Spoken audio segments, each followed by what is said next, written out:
So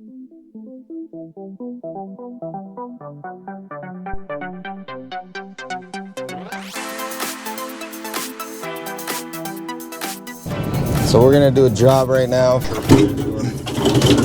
Is that what there is over there? Yeah, they got that church got all sorts of shit. Okay. Yeah, Mark Wahlberg was here like several years ago, and they used this parking lot here, and they did some movie at that St. Patrick's Church. Yeah.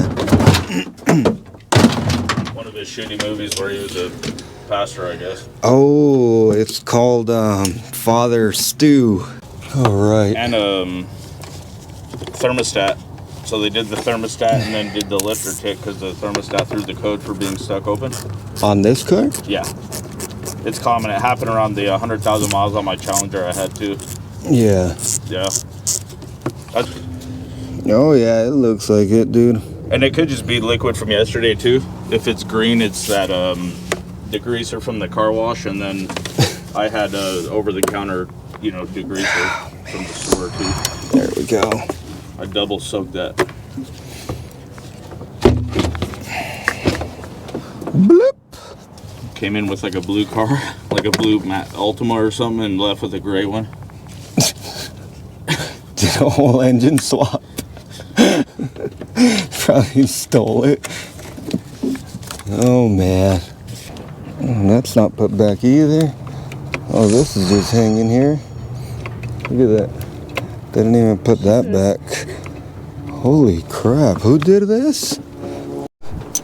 Kind of like all that shit that goes with that, and seals and whatever. Yeah. I only paid maybe $380 Over there? out of pocket. Oh. And it was like 100? Yeah, 26 to $3,000. So, no, it was like 3,300. They did the thermostat and all the lifters. Okay. Let's go. Let's move that here, right here. Yeah, these seals feel pretty fresh. They look pretty good. Yeah, they're pretty good, but I mean, the kit came with new ones anyway. I just don't want to do too much disconnecting if we don't have to. All right, I'm gonna need another pick. Let's start fighting off meth heads. This area. God, turn that into a video game. And now, let's push the tabs and pull up. Like so. This is so we can remove the bottom of the manifold, and it comes out with all these injectors, because this piece isn't just the top, it goes under it, and I have to unbolt it. I gotta get the fuel line off. For that, we'll use a rag. Take the lock out and you push this, and there's gonna be some fuel that comes out. Is that a bolt or something, or a clip? It's a clip. For a line? There we go. I mean, you could always just move it, but Damn. always cover these. I don't care what anyone says. They always, so Direct- that looks normal? Yeah. It's not leaking from there? No, direct injection, it's even worse, dude. When you look at them, you're like, holy, what the hell's going on? My questions get annoying, brother. Tell me. I'm just trying to learn too, Dude, Like I was philosophizing right there. Did you see that? No. I'm just trying to learn, man. I don't mind people ask questions. I really don't, as I'm doing it. I just don't like people trying to correct me, Yeah, don't pull it like that. It almost looks like it's right there, dude. Right at the end of that plastic.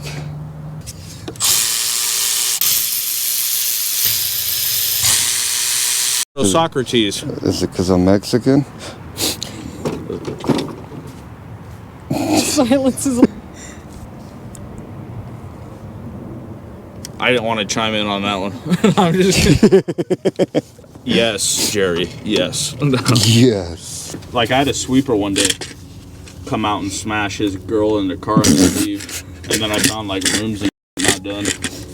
I'm like, if I'm not getting out here, you ain't either.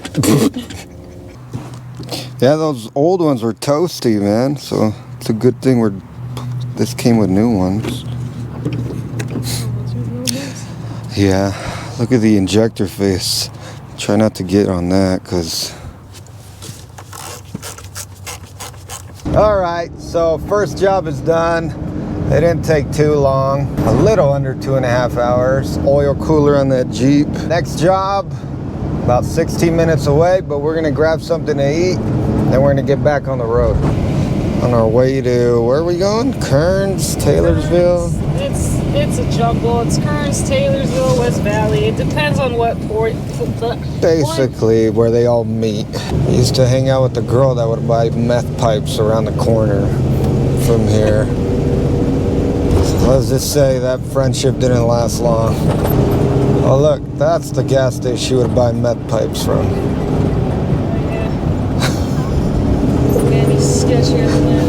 Damn, who the tighten this?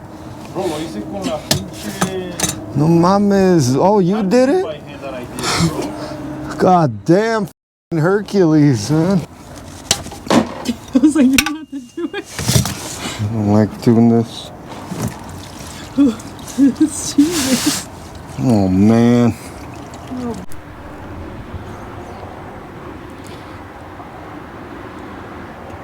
Slowly, because these don't burp that well. You can easily overflow them. But the 8-speed on the Acura isn't bad. It's just that engine is not so underpowered on the TLX.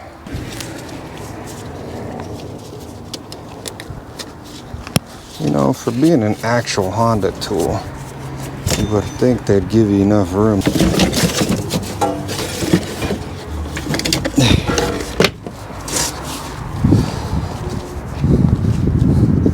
Damn. You don't have to take the wheel off, but it makes it a lot easier. Just save yourself a pain. Yep. Yep. So the whole thing came out. Holy hell. Damn. So the wheel came out. Just boom, it slammed. It was still attached to the top, but the ball joint had come out. That's why I yanked that axle out.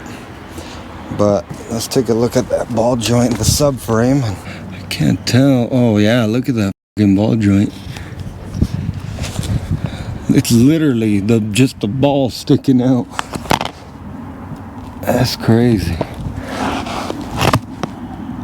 Yep. That's what happens. It doesn't have signs of any bends. No. Nah, I don't think it's bent. Huh? Look how far back this wheel is. So this just goes to show that some people just want to talk to us. They're not trying to be difficult. We had a good day today. I think they're just frustrated when their cars are, you know, taking a crap. And the good thing about this is we end up helping them out, and they're happier once we leave than when we get there. So pros and cons about doing mobile. I guess one pro, so we don't have any overhead to pay. Basically gas, maintenance on the van. There's that. You got to keep up on the maintenance, and you're good because you're not paying a big ass shunt to keep it running. A con would be difficult people. You get some people trying to lower their price or trying to be cheap with you, but think about it like how we're doing it right now. We're out in 20-degree weather, isn't it? We're just suffering through. I don't think they see it in our point of view.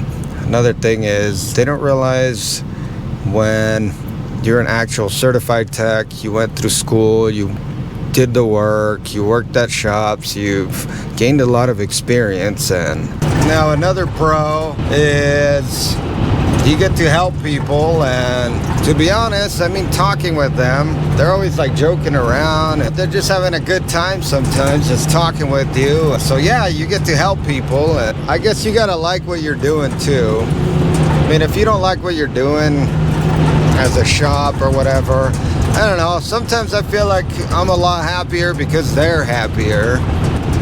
This beats working at a shop where you don't get to deal with people directly, but that can also be a con. If you don't like to talk with people, probably this isn't for you. I've never really been a people person. I've never worked in customer service, but it's a whole different thing that you gotta learn. You gotta adapt to different attitudes, and you know, everybody's different. All right, next time I'll think of more things to say for the pros and cons, but for now we're just gonna end it here. If you liked it, give me a thumbs up, share, subscribe, and I'll see you on the next one.